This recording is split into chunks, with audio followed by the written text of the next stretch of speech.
Teruá, que é o dia de tocar chofar, dia das trombetas.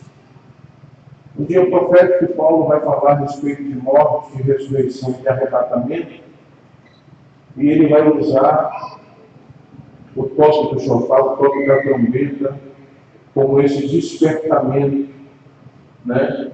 Este alarido e essa voz de arcanjo, essa trombeta tocada, como um despertamento de um prenúncio, de um anúncio. Então, eu vou explicar sobre este dia, que também é o primeiro dia do mês de Tisvá, que é que é o 7º mês do calendário bíblico, calendário judaico. Então, hoje é o primeiro dia do 7º mês, dia em que os judeus celebram o Ano Novo, Rosh Hashanah, que é o Ano Novo judaico, a cabeça dos meses. Sabemos que o calendário litúrgico, ele é em Pêssego, em Páscoa, mas o calendário comum é neste 7º mês. Eles consideram a cabeça dos meses porque, segundo a tradição judaica, hoje é aniversário da criação. Então, desde que o sol se pôs, começam as festividades em Israel. E hoje eles começam também pelo toque do chofar. Eu vou pedir que o pastor André faça o toque e que seja o anúncio de um novo tempo, de um recomeço. E nós vamos trabalhar dentro disso, os irmãos vão entender. Mas é anunciado este primeiro mês, a cabeça dos anos, com o toque do chofar. Dia que também é comemorado Yom Teruah, o Teruah.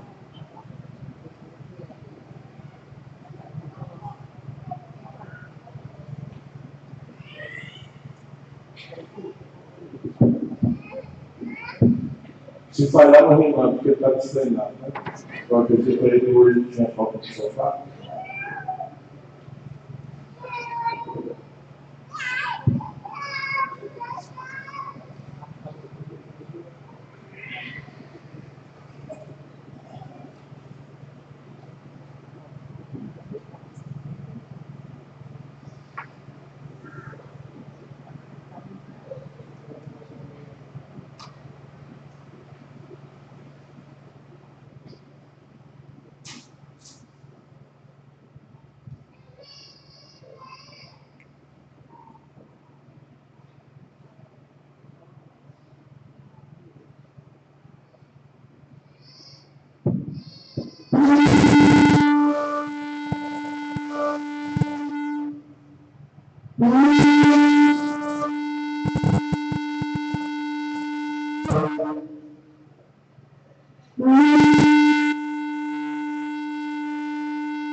São 100 vezes que eles falam, mas eu não vou fazer isso.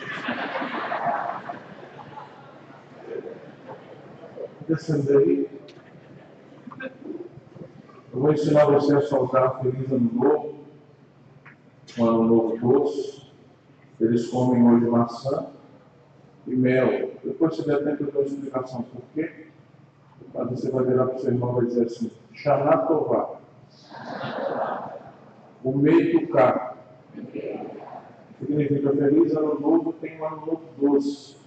De novo, Shana Tová, o Meituká. Para vocês também. Santos, esse período de Ano Novo, o primeiro dia do 7º mês, o dia do toque da trombeta, do toque do chofar, nós vamos ver ele relatado no livro do Levítico, no capítulo 23. Eu vou querer ler agora mesmo. Verso 23, só para a gente ficar dentro do tempo. 23 diz assim o Eterno: Disse mais o Senhor a Moisés: Fala aos filhos de Israel, dizendo: No mês 7, primeiro do mês, tereis descanso solene, memorial com o sonido de trombetas, santa convocação. Nenhuma obra vil fareis, mas trareis ofertas queimada ao Senhor. É exatamente nesse dia que nós estamos vivendo, hoje, dentro do nosso calendário, dentro do calendário de Israel, o primeiro mês, o primeiro dia do 7º mês, o povo então guarda esse dia. Toque do chofar declara que Deus está chamando o povo para uma santa convocação. E a partir dessa convocação, eles começam a refletir sobre a sua vida, porque eles acreditam que hoje também é o dia do julgamento.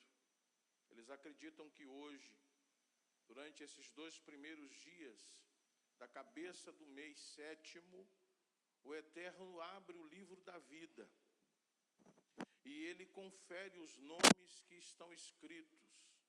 Segundo eles, é nesse dia, no dia do aniversário da criação, que o Eterno, então, ele faz juízo.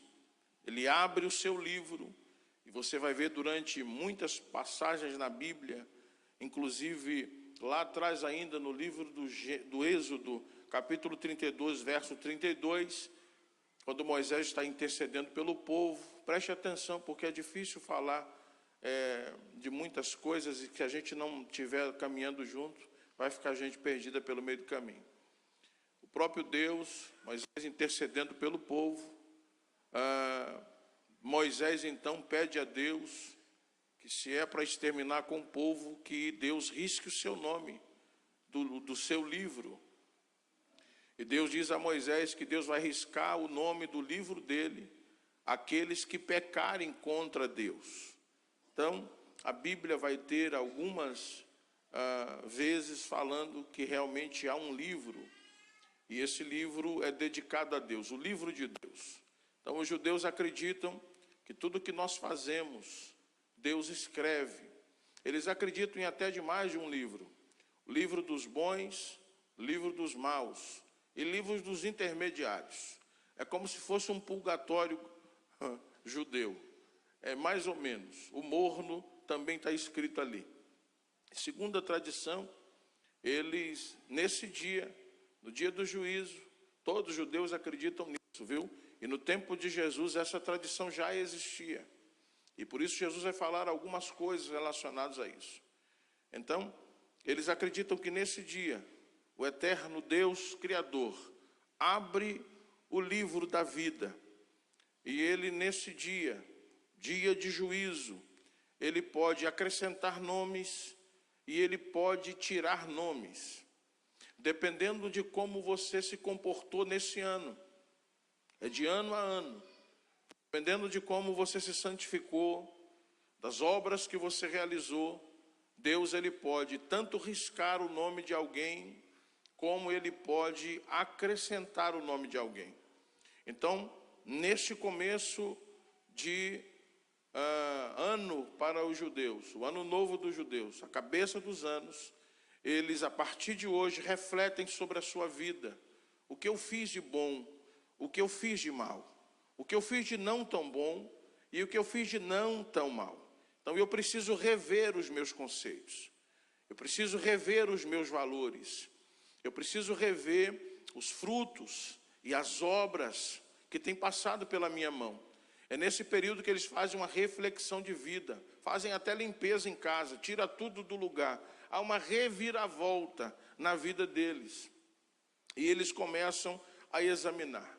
Também porque, a partir de hoje, os 10 dias que vão para frente, eles fazem esse tipo de exame, de preparação. Porque daqui a 10 dias, dentro deste calendário, é o dia de Yom Kippur, o dia da expiação, o dia de perdão de pecados. Então, daqui para lá, eles vão se preparando até daqui a 10 dias, dia de Yom Kippur, dia de perdão de pecado, o dia da expiação, onde eles fazem jejum, porque dentro do texto que lemos, Deus vai dizer para eles, se você continuar lendo aquilo que nós começamos, Deus vai dizendo ali que toda alma deve buscar um tipo de arrependimento, de reflexão, até de punição. Então, durante esse período, é um período de grande reflexão, muito importante para o povo judeu. E nós sabemos que tudo o que é bíblico, querido, e muitas das coisas que estão na tradição judaica, elas são setas apontando para algo extraordinário que aconteceria depois, e que nós sabemos exatamente o que foi a manifestação do próprio Filho de Deus, o nosso Salvador. Tudo isso era uma grande sombra daquilo que aconteceria no futuro. Tudo isso era paliativo, mas aquilo que seria concreto em um futuro próximo aconteceria. E os nossos olhos já viram o que aconteceu. Mas nós vamos chegar lá. Durante esse período, então, eles fazem orações, se recolhem, fazem jejum. É um dia de solenidade, uma santa convocação. Então, foi o próprio Deus que instituiu esse período. O período do toque do chofar, a convocação e também o período de Yom Kippur. Aonde você estava com a Bíblia aberta, Levítico, capítulo de número 23, agora nós vamos entrar no verso 26, 10 dias depois. Disse mais o Senhor a Moisés, mas aos 10 desse mês sétimo, será o dia da expiação, que eu acabei de dizer, e tereis santa convocação, e afligirei a vossa alma. Trareis ofertas queimadas ao Senhor neste mesmo dia. Nenhuma obra fareis, porque é o dia da expiação, para fazer expiação por vós perante o Senhor, vosso Deus. Porque toda alma que nesse dia se não afligir, será eliminada do meio do meu povo. Então, os judeus, temendo essa palavra, durante esse período, são períodos de muita reflexão, período em que o povo se consagra, reflete sobre a sua vida, faz uma retrospectiva de como foi o seu ano e pede a Deus a graça de ter o seu nome escrito novamente no livro da vida. Segundo eles, Deus determina nesse período quem vive e quem morre também.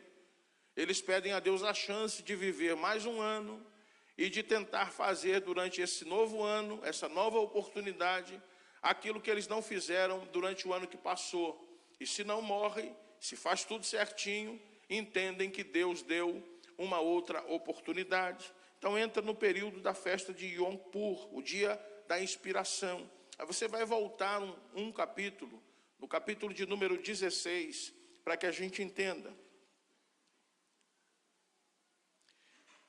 Porque Deus falou assim a Moisés, falou o Senhor a Moisés, depois que morreram os 2 filhos de Arão, tendo chegado naqueles dias diante do Senhor, então disse o Senhor a Moisés, dize a Arão teu irmão, que não entre no santuário em todo o tempo, para dentro do véu, diante do propiciatório, que está sobre a arca, para que não morra, porque aparecerei na nuvem sobre o propiciatório.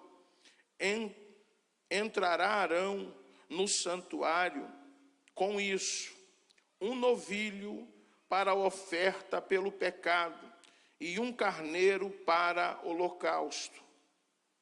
Vestirá ele a túnica de linho sagrada, terá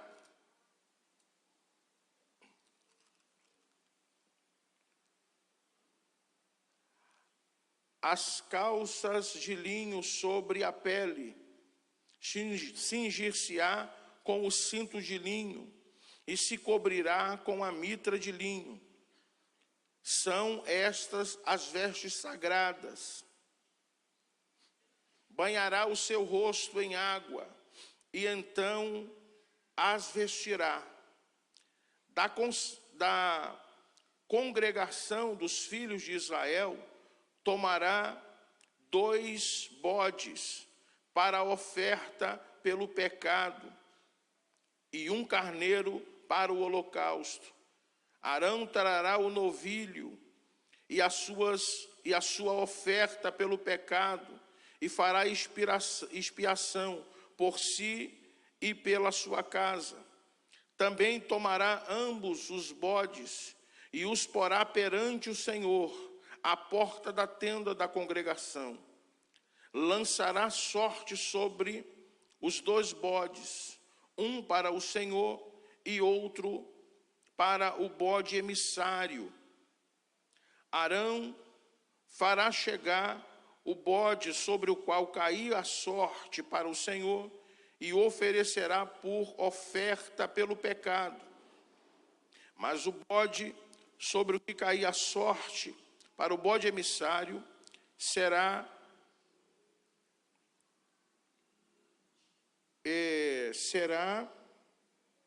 apresentado vivo perante o Senhor, para fazer expiação por meio dele e enviá-lo-á ao deserto como bode emissário. Então, queridos, no dia de Yom Kippur, dia da expiação, o dia do perdão de pecados, Deus instituiu e deu algumas normas para Moisés e para Arão, sacerdote. Estou dizendo isso porque começa esse período a partir de agora. Para o povo judeu e para a gente isso tem uma conotação muito rica, se completa muita coisa dentro daquilo que nós já vimos. Então Deus dá algumas orientações para Moisés e para Arão. E Deus diz como é que vai ser o dia da expiação, o dia de Yom Kippur, que significa o dia da expiação. Então Deus manda Arão pegar um sacrifício, um novilho, e esse novilho será sacrificado por ele e será sacrificado pela casa dele, antes de sacrificar para o povo. Deus ordena que ele esteja preparado, que ele prepare as roupas sacerdotais, uma roupa especial. Deus está dizendo que ele não pode entrar todo o tempo. E nós sabemos que era uma vez por ano que ele podia entrar no Santo dos Santos, aonde a Arca de Deus estava. E Deus vai dizer, olha, diz a Arão que ele vai entrar assim, porque se ele não entrar do jeito que eu estou dizendo, ele vai morrer. Porque eu vou me manifestar na tampa do propiciatório. Não dá para ver a arca que está ali em cima, é uma réplica. É onde ficam os 2 querubins curvados. Deus disse, eu vou me apresentar ali. E se ele não se apresentar diante de mim da forma que eu estou dizendo, ele vai morrer. Então ele precisa se apresentar assim. Deus diz como ele deve se apresentar, que nós acabamos de ler. Vai levar perante mim também as ofertas de holocausto. Vai levar por ele, pela família dele, vai levar pelo povo e vai levar pelo santuário. Como o santuário, o tabernáculo, estava montado no meio de um povo impuro, até o tabernáculo tinha que ser purificado. Até o tabernáculo precisava ser justificado pelo sangue de um animal, porque ele estava montado no meio de um povo impuro. E quando eu cheguei aqui, o pastor Anjo estava falando exatamente isso, agradecendo a Deus por habitar no meio de nós, que somos limitados e temos pecados. Assim também era no passado. Então, para que Deus permanecesse, até o sacrifício de um animal inocente tinha que ser feito pelo tabernáculo, para que Deus pudesse ficar ali, porque até o tabernáculo, a estrutura, ficava precisando de expiação, de perdão de pecado, porque era montado no meio de um povo pecador. Tanto o sacerdote, que era a pessoa que assistia diante de Deus, e que era o o porta-voz para o povo, precisava ser purificado pelo sangue de um animal inocente. Então Deus ordenou que ele pegasse uma novilha, por ele e pela família, sacrificasse, pegasse o sangue com a ponta dos dedos, ele salpicava em cima da tampa da arca, o propiciatório, pedindo perdão por si e pela sua casa, pela sua família. Assim também Deus orientou que ele fizesse com o animal para a purificação do templo. E quando chegou na vez do povo, Deus disse: eu quero que você se apresente diante de mim com 2 bodes. Um bode será para ser sacrificado, e o sangue aspergido sobre o propiciatório, pedindo perdão pelo pecado do povo. O outro bode será o bode emissário. Será o bode em que você vai pegar ele, Deus vai orientar como é que Arão tem que fazer. E Deus disse: você vai pegar a cabeça desse bode, segurar com as 2 mãos, e você vai confessar em cima desse bode todos os pecados do povo. Um vai ficar sacrificado no meu altar. O outro você vai pegar vivo. Um você vai degolar e vai derramar o sangue dele, vai aspergir o sangue dele sobre o propiciatório, aonde eu estou. E você vai pedir perdão pelo pecado do povo. O outro você não mata, o outro bode deixa ele vivo. Você vai pegar com as 2 mãos e você vai falar o pecado do povo em cima desse animal, em cima desse bode. Depois que você fizer isso, você vai entregar ele na mão de alguém, e esse alguém vai levar ele para o deserto. Capítulo 21, Deus fala isso. E diz assim: Arão porá ambas as mãos sobre a cabeça do bode vivo, e sobre ele confessará todas as iniquidades dos filhos de Israel, todas as suas transgressões e todos os seus pecados, e as porá sobre a cabeça do bode, e enviá-lo-á para o deserto, pela mão de um homem, à sua disposição para isso. Assim aquele bode levará sobre si toda a iniquidade deles para a terra solitária. E o homem soltará o bode no deserto. Em algumas traduções está Azazel, entregará a Azazel no deserto. Depois eu explico sobre isso. Então Deus disse: um você degola, o outro confessa o pecado e toda a iniquidade do povo, entrega na mão de alguém que você determinar, e esse alguém vai levar ele para o deserto, lugar árido, onde não tem vida, onde não tem nada, e solta esse bode lá. Isso significava que era como se Deus tivesse tirado da presença dele o pecado do povo de Israel. Isso simboliza o esquecimento de Deus da dívida do povo. Esse bode era levado para o deserto e morria por lá, no lugar árido, sem vida, distante de tudo, distante de todos. É como se tivesse tirado da presença de Deus o pecado daquele povo. Um morria, e o seu sangue, porque sem sangue não há expiação de pecado, está escrito. Então um derramava o seu sangue para a expiação, e o outro era vivo e levava da presença de Deus o pecado de todo o povo de Israel. Então havia bodes espalhados pelo deserto, que eram bodes emissários, tinham da expiação, daí vem até a coisa do bode expiatório. Tinha um que era para expiação, era o que era sacrificado, e o outro era o emissário, aquele que levava, e emissário significa enviado em uma missão. Era um mensageiro. Se alguém visse esse bode perdido no deserto, berrando de sede e de fome, saberia que aquele bode era o bode emissário. Era alguém que estava levando, como que em uma missão, era um mensageiro que havia tirado o pecado do povo e levado para distante de Deus. Mas nós sabemos, queridos, que tudo isso era Deus tentando aliviar o crime do homem, do seu pecado, e condená-lo eternamente. Então Deus criou formas, derramando sangue de animais inocentes, para tentar apagar a culpa de seres racionais que pecaram porque queriam pecar. Mas para Deus não se separar de nós, era necessário todo esse ritual, para que Deus pudesse permanecer no meio do seu povo, e o povo pudesse ter contato com Deus, mesmo que fosse distante. Pelo menos ele usava alguém para falar em nome dele e trazer a sua palavra ao povo.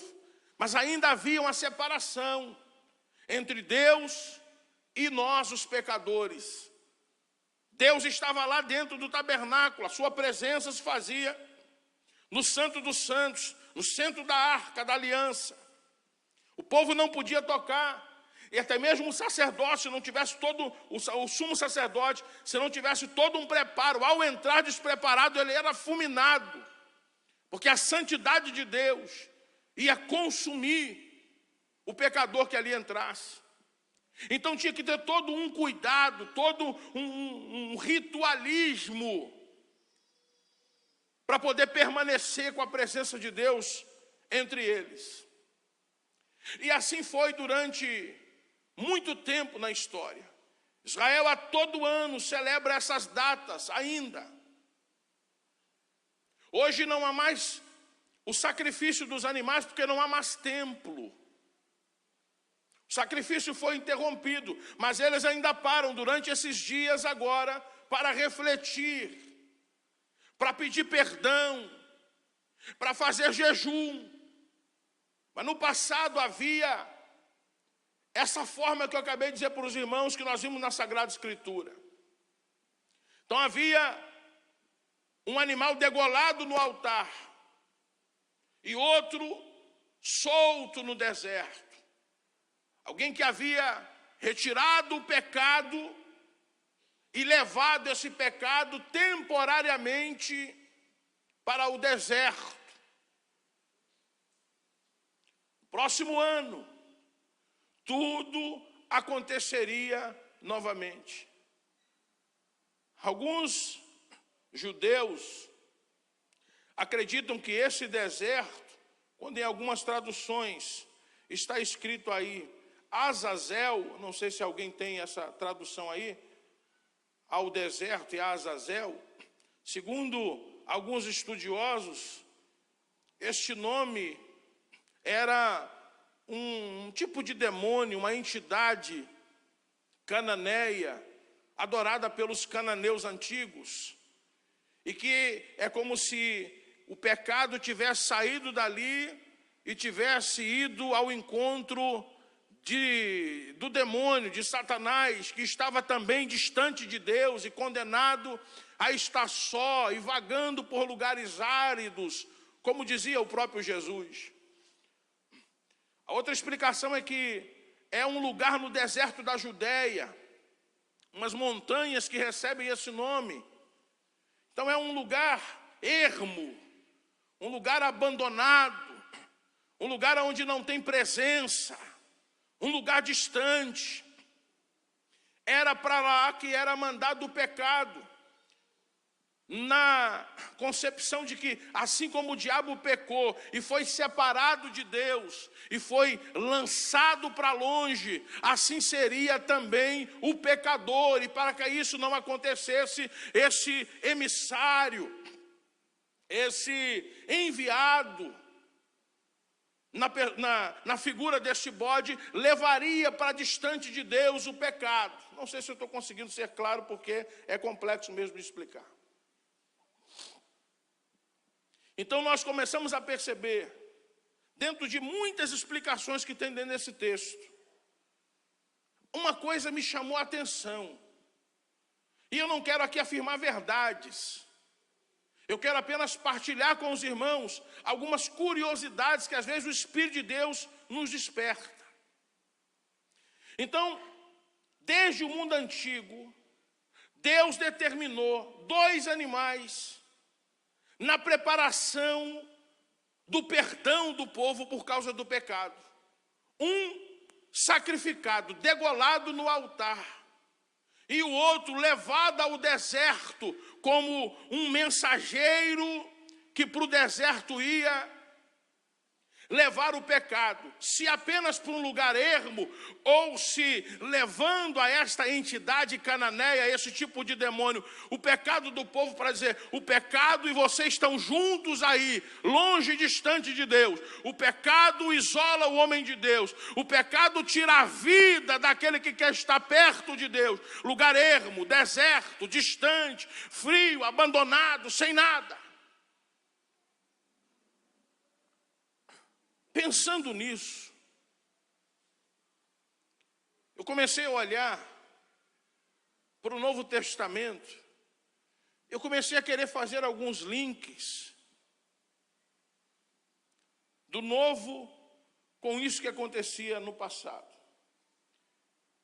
Muitos 1000 anos se passaram, o povo se estabeleceu na Terra Santa, construíram Jerusalém, construíram um templo, está tudo funcionando.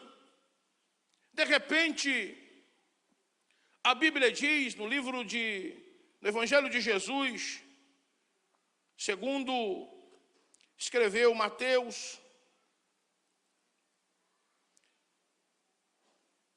capítulo de número 3, Mateus inicia dizendo assim: naqueles dias apareceu João Batista pregando no deserto da Judéia e dizia: arrependei-vos, porque está próximo o reino dos céus. Perguntam a João: ei, você é o Messias?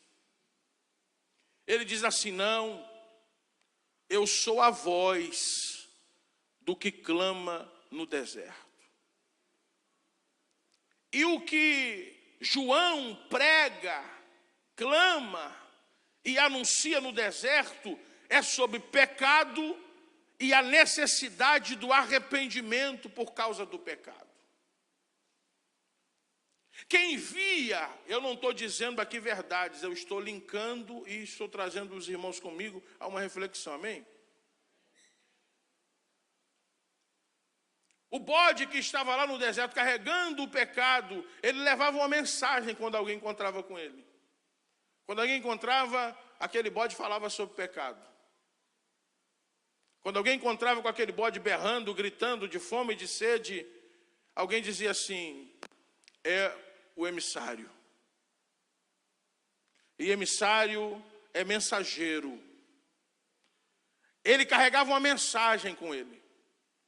Quando alguém via ainda vivo, dizia: a mensagem que esse animal carrega é pecado, arrependimento, distanciamento de Deus. É o emissário que foi solto na porta da congregação, enxotado para o deserto, levando o pecado para distante de Deus. E de repente eu vejo no deserto alguém que vem preparar, alguém que vem anunciar, um mensageiro gritando: arrependei-vos, quem pecou tem necessidade de se arrepender, porque o reino dos céus está chegando.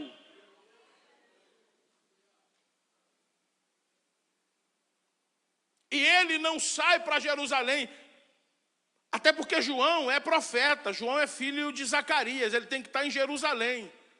Mas ele é arrancado do templo e ele é levado pelos seus pais provavelmente a morar com os essênios no deserto da Judéia. E no deserto da Judéia é onde tem essa montanha chamada por este nome que nós acabamos de ver, que é relacionado a um deus cananeu. Ou um lugar, uma montanha, um demônio.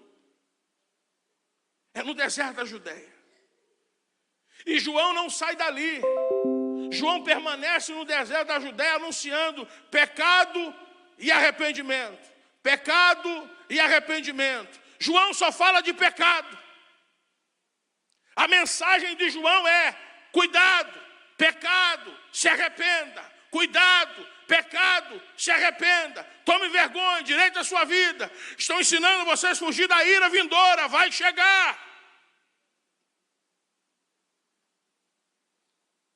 Eu não perdoo o pecado, eu batizo para arrependimento. Eu prego, vocês se arrependem, eu batizo. Deus está dando uma nova chance. Mas eu não tenho poder de perdoar pecado. Eu só levo a mensagem. Eu sou apenas a voz, eu sou apenas um mensageiro. Quem encontra comigo encontra apenas uma mensagem. Eu sou apenas a voz. A minha função é estar no deserto, como um mensageiro, como um alerta, como alguém que expõe aquilo que foi levado, mas está escondido. O problema não foi resolvido. Ele foi até tirado da presença, mas ele não foi apagado.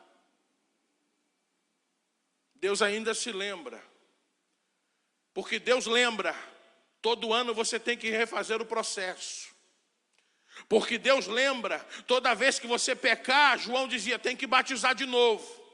Deus lembra. Então, o bode emissário, ele só carrega por um tempo, ele só tira por um tempo, ele é apenas um mensageiro. O problema não vai ser resolvido, eu apenas estou alertando. Eu sou apenas uma voz que clama no deserto. Eu sou apenas um mensageiro no deserto, falando sobre pecado e sobre arrependimento. Não é interessante isso? De repente, no Jordão, aparece uma segunda figura, que tem praticamente a mesma idade, que nasceram praticamente juntos, diferença de 6 meses de nascimento um para o outro.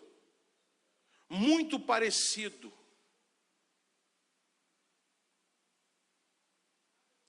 Que chegava a ser confundido. Você é o Messias? Não, eu sou a voz. Mas você parece, mas eu não sou, eu sou a voz. Confundiam Jesus, dizia, é João Batista, é Elias. Não confundiam, porque parecia. Mas é o segundo personagem que aparece no deserto. Quando João viu, João diz, eis aí o Messias. Eis aí o Filho de Deus encarnado. João não diz isso. João usa a linguagem figurativa de novo e diz, eis o Cordeiro de Deus. Por que ele não diz eis o Messias? Por que ele não diz eis o Filho de Deus? Ele diz eis o Cordeiro. Usa a linguagem figurativa de novo.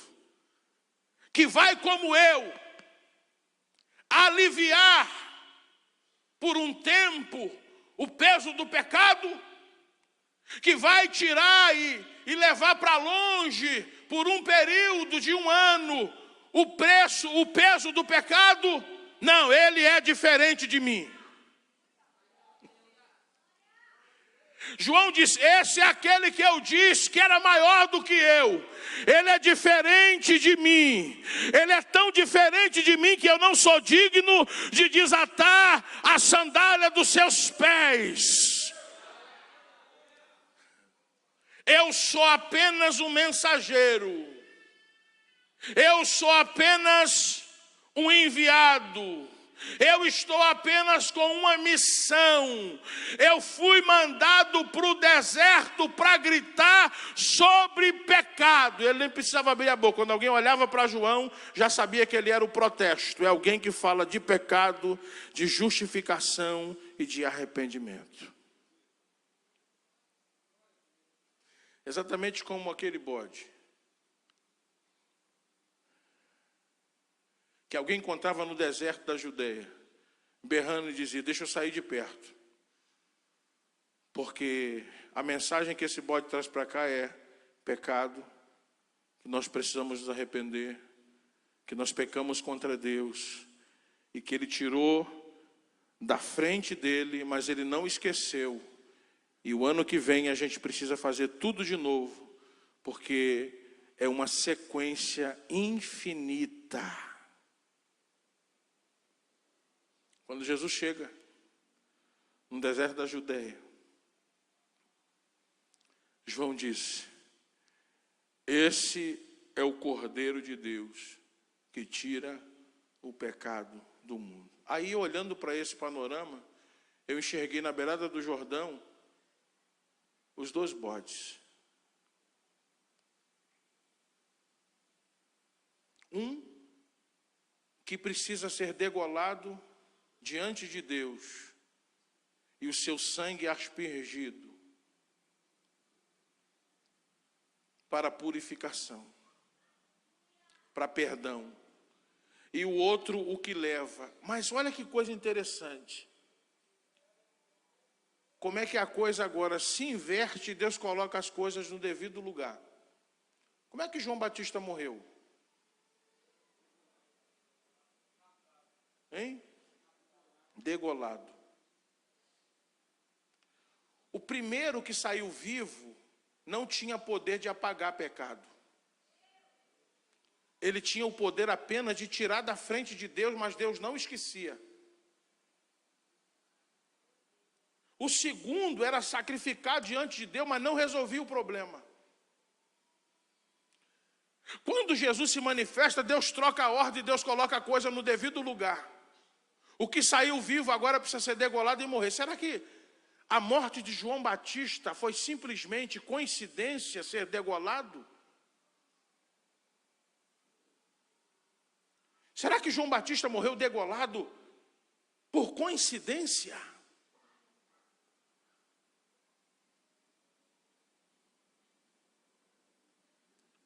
E Jesus vai ser sacrificado, e o seu sacrifício agora, o seu sangue aspergido, tem o poder não de amenizar, nem de levar apenas uma mensagem com um prazo de validade vencível ano após ano. Mas o sacrifício de Jesus tem o poder, que Deus me guarde, de apagar da memória de Deus a tua dívida.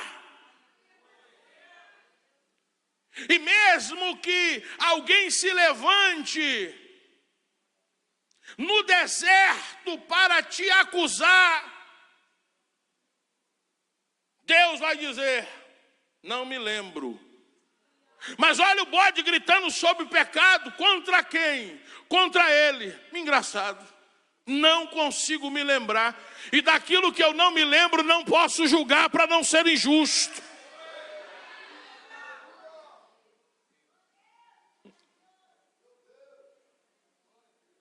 Aleluia. Então, quando Jesus é sacrificado, lembra que lá na ordem que Deus dá para a festa de Yom Kippur, dia do perdão, o bode que vai ficar diante de Deus morre primeiro, e o bode que foge morre depois de sede no deserto e de fome abandonado. Como Deus colocou as coisas no lugar, João Batista morreu primeiro do que Jesus. E ele fica sozinho, como aquele que vai resolver. Teu pecado não vai precisar mais ser transferido. O teu pecado não vai precisar mais ser jogado no teu rosto.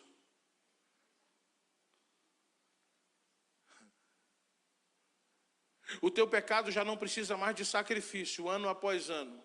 O sacrifício que foi feito agora, ele é perfeito. Os judeus, nesse dia, lá em Israel, devem estar dormindo agora. São 5 horas de diferença daqui para lá. Amanhã continua os festejos e vai se estender até o 10º dia de Yom Kippur. Eles vão estar dizendo assim: Eterno, nós vamos fazer jejum. É o período que eles dão esmola. É o período que eles atendem os necessitados. É o período que eles buscam na vida dele as obras que eles não fizeram para fazer, para que o Eterno olhe eles fazendo e escreva o nome deles no livro da vida.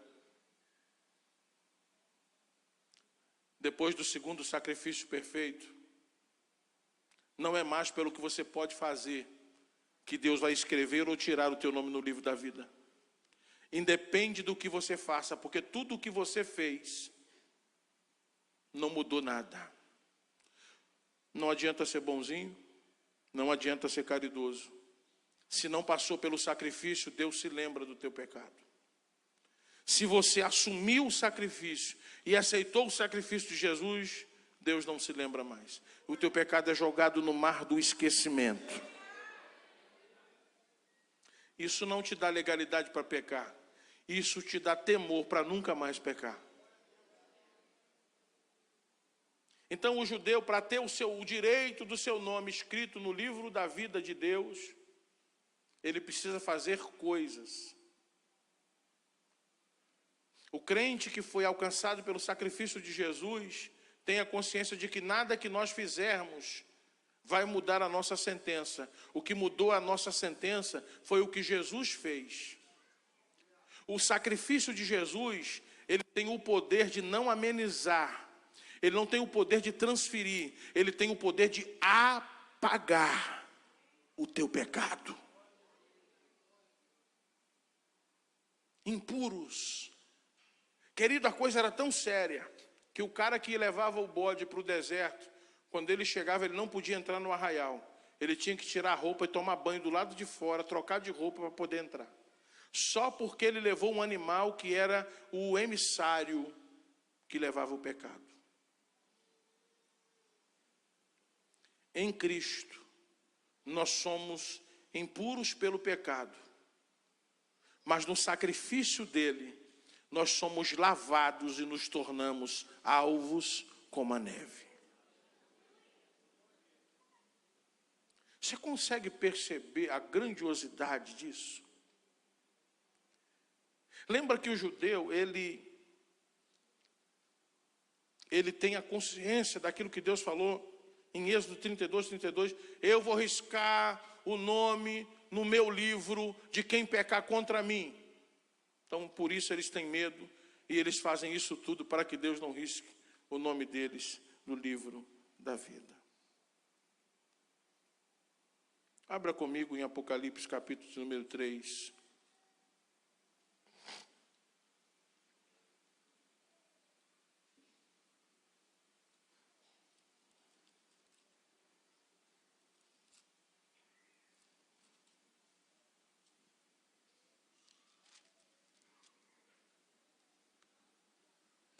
Escute, capítulo 3.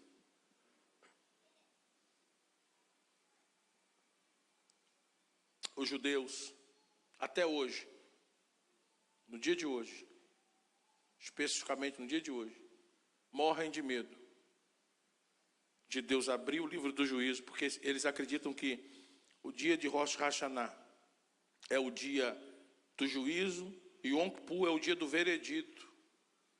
É o dia que Deus decide.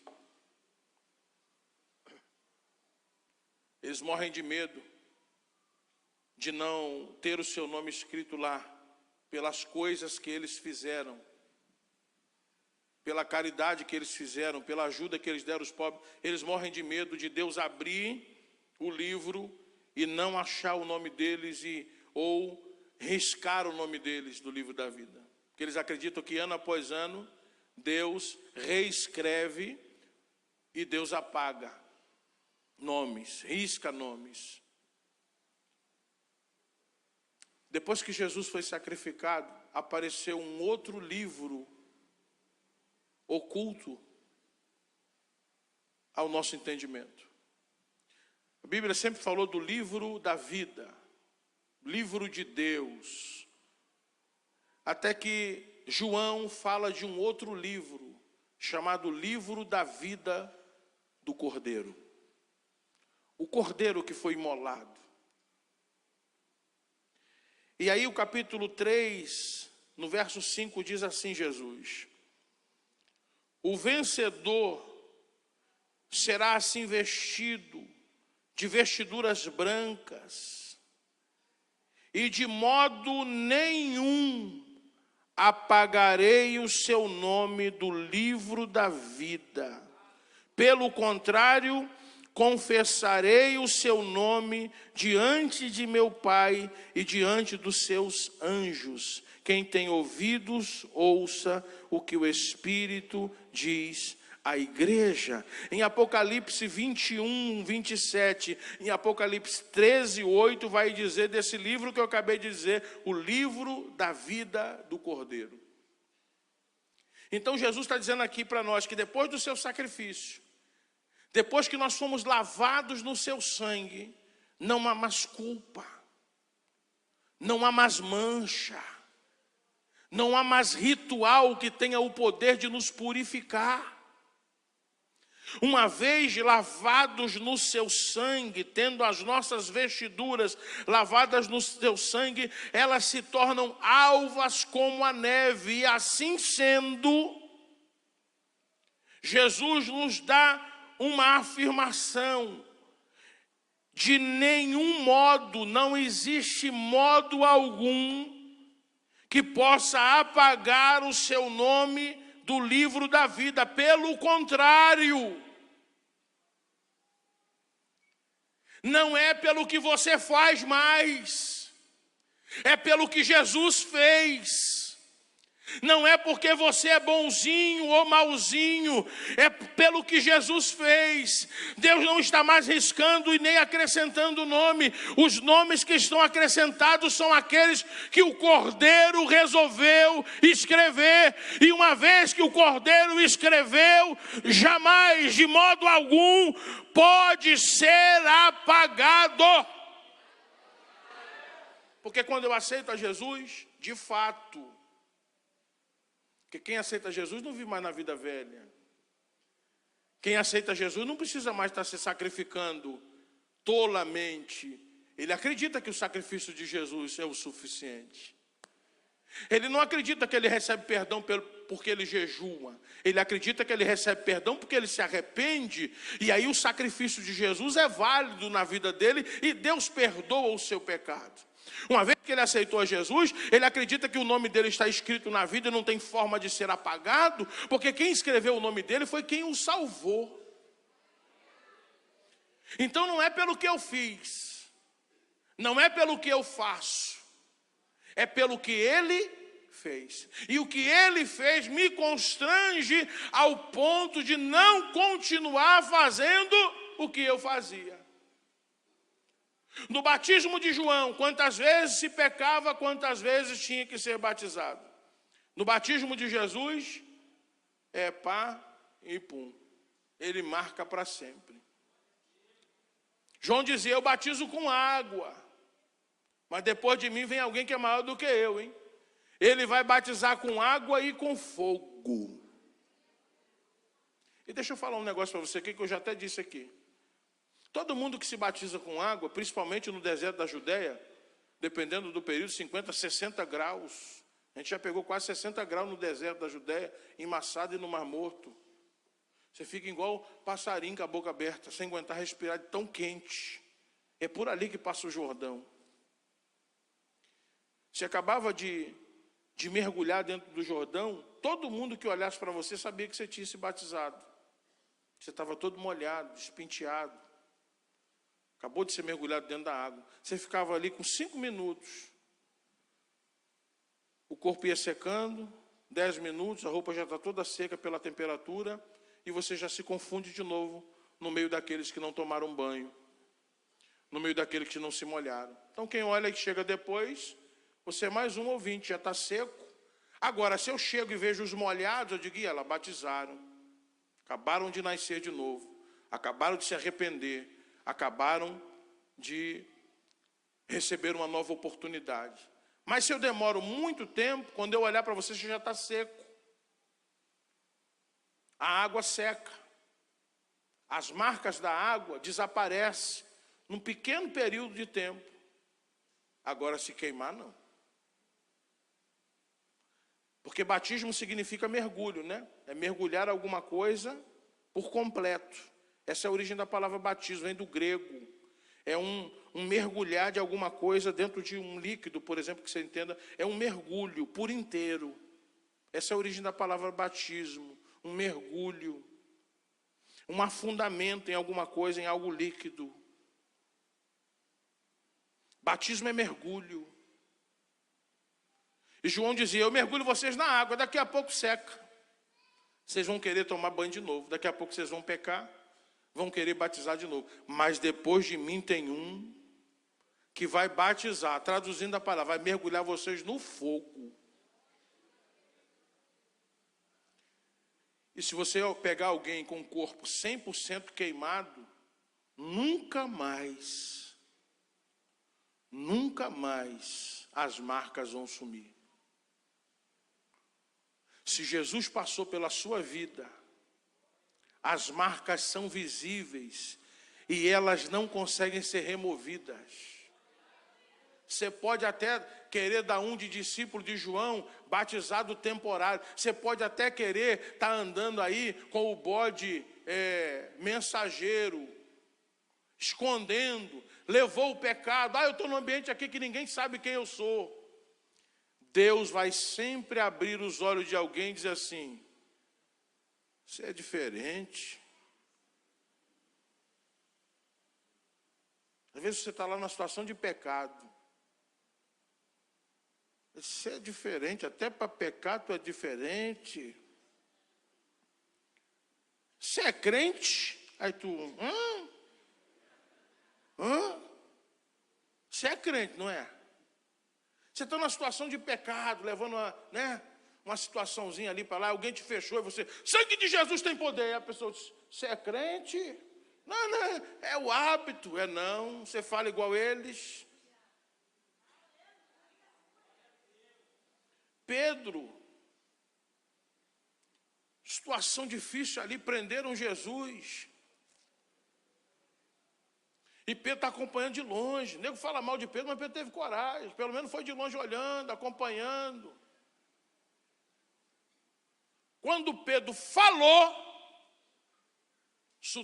sotacão de Galileu, você entendeu? Os galileus eram como os baianos no Brasil. Onde o baiano abria a boca, meu rei. Você sabe que ele é baiano. É ou não é? Abriu a boca, a gente disse, é da onde? Ele disse, sou baiano, sou de Salvador, Feira de Santana. O sotaque entrega do mesmo país. Mas o sotaque, quando abre a boca, entrega. Pedrão era do interior. Lá da região da Galiléia, todo mundo com sotaque pesado. Quando Pedro abriu a boca, eu disse, opa, tu fala igual ele. O teu sotaque é de Galileu, tu é um deles. Aí Pedro disse, hein? Não adianta.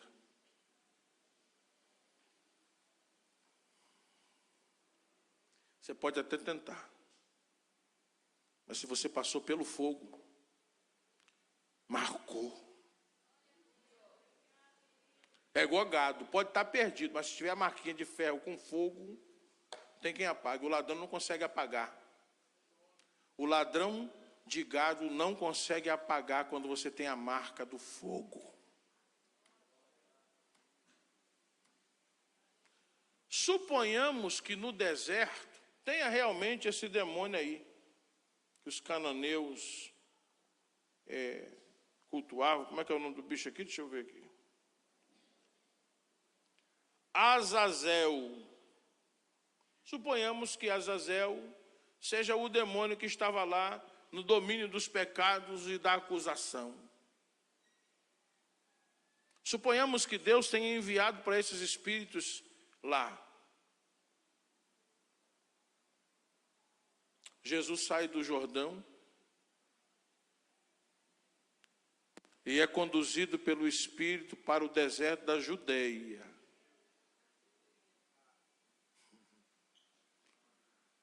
está lá jejuando, dizendo, cadê o bode?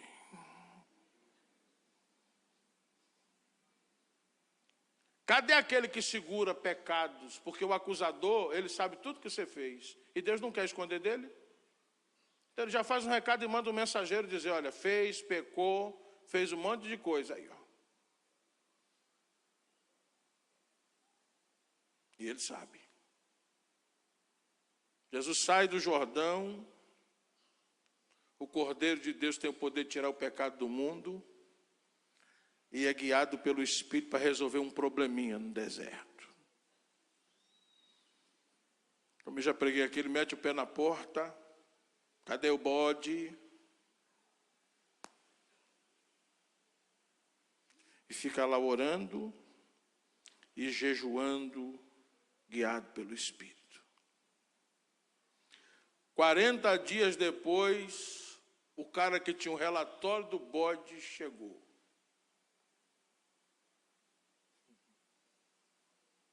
E o duelo começou. Então, se o meu pecado estava na mão do diabo, do tentador, do acusador, lá no deserto, Jesus foi arrancar a autoridade dele de me acusar também. O diabo tentou de tudo com Jesus. A Bíblia diz que, Marcos vai dizer que ele foi tentado de toda sorte de tentação para abandonar o sacrifício. Porque até aquele momento o diabo estava com o trunfo na mão, ele sabia tudo a teu respeito, e ele tinha poder de acusação, porque o céu é um tribunal. Deus não escondeu nada dele. Mas Jesus o venceu pela palavra. Nem só de pão viverá o homem, mas de toda a palavra de Deus. Eu te dou reino, eu te dou poder. Ele disse, eu te dou porque é meu e eu dou para quem eu quiser. É só tu se prostrar. Não posso.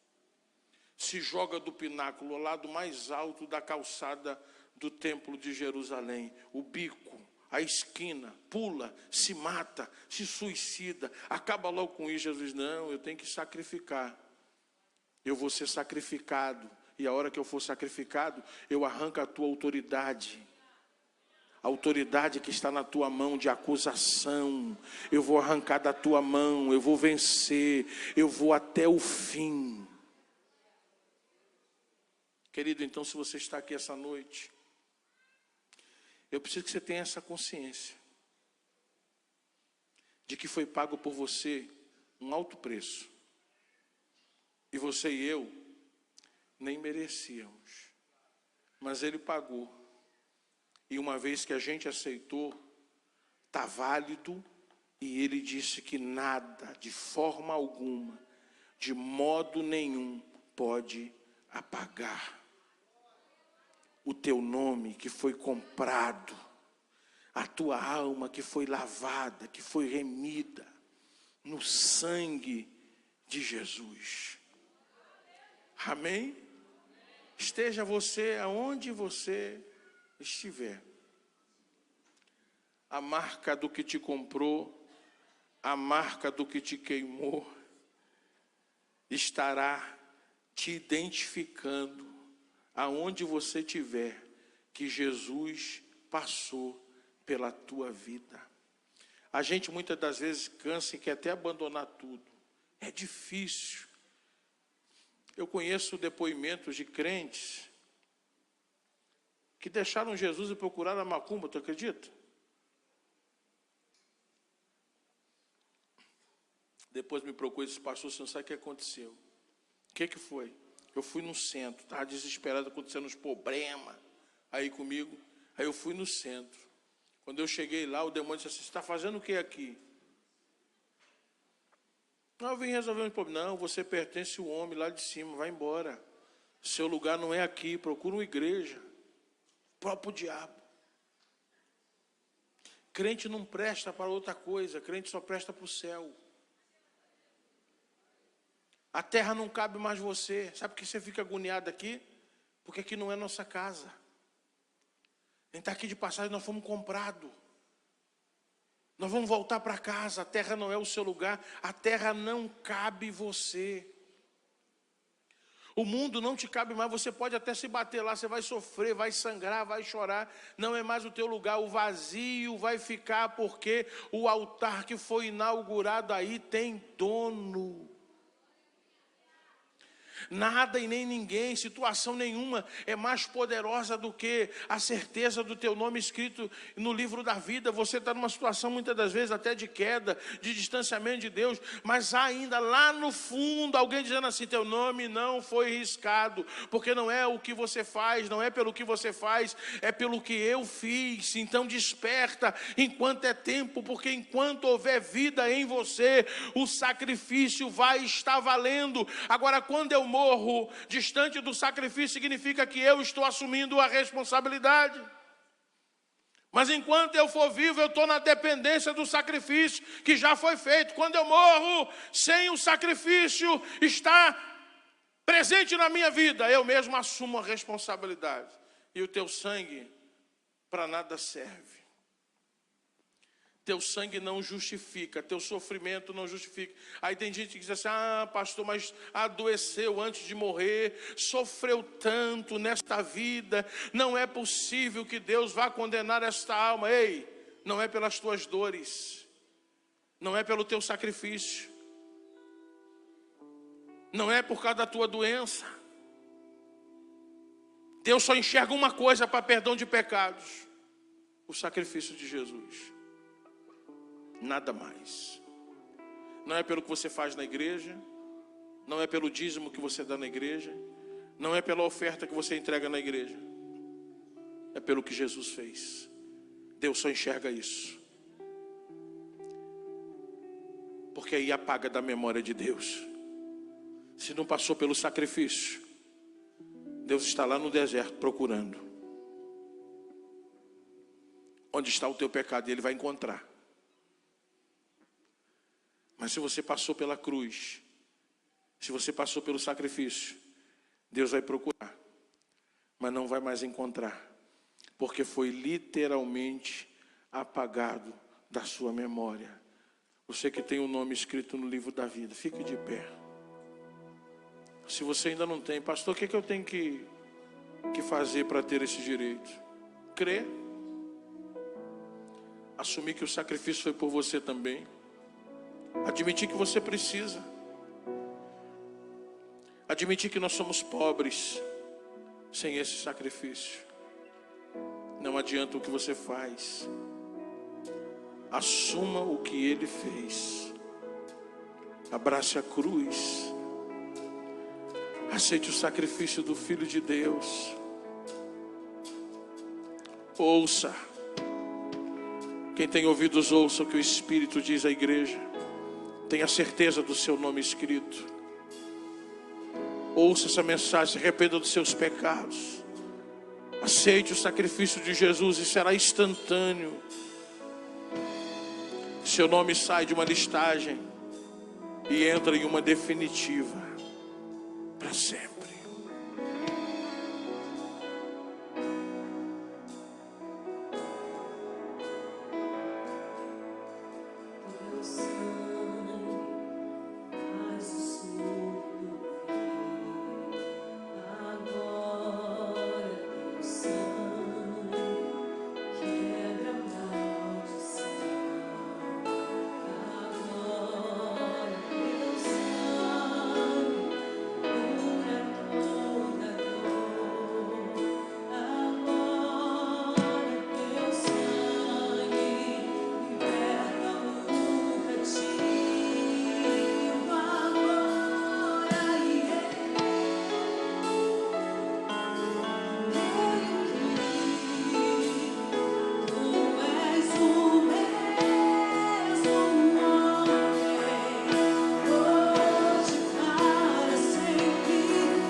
Amém. Escute.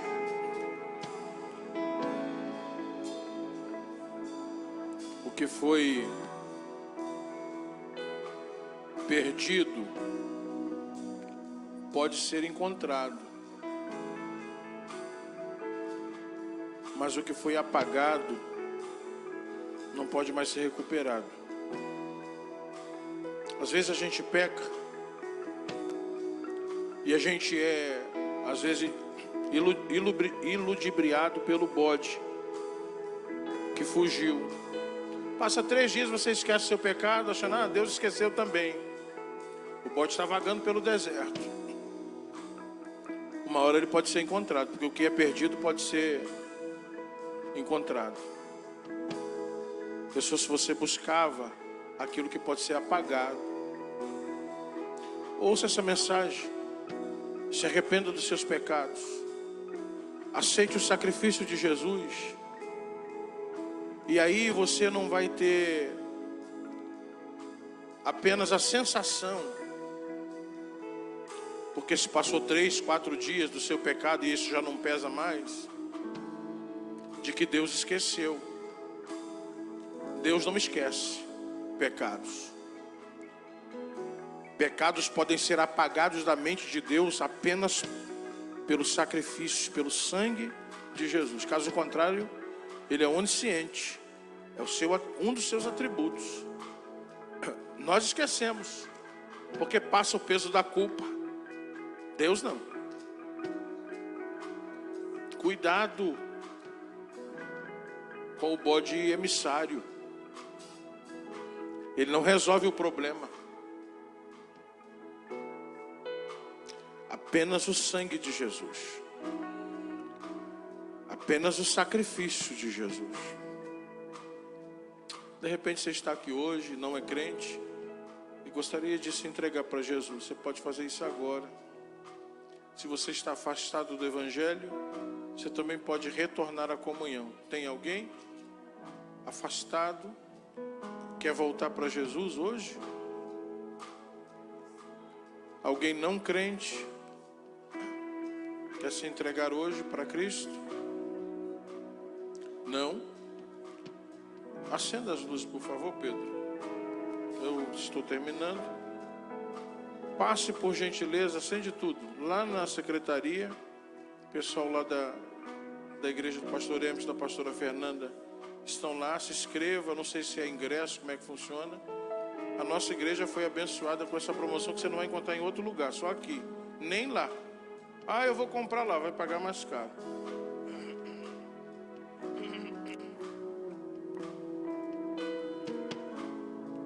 Nós convidamos você a passar também lá na nossa cantina, porque tem bife parmegiano lá, parmegiana. E nós estamos precisando juntar dinheiro para o nosso pós-congresso. No dia 29, o pastor Jay, da União Church, ali na Barra, estará aqui ministrando. Grande homem de Deus, vale a pena estar aqui, se fosse você eu não perdia. Incline na sua cabeça rapidamente. Vamos orar pela mãe da Monique. Ela está com um probleminha sério. Mas Deus é Deus. Pai, em nome de Jesus, Tu conheces o coração da Monique e da sua família, e a grande necessidade que a mãe dela se encontra. Para o Senhor não é nada, meu Senhor. Para os médicos é tão difícil cuidar.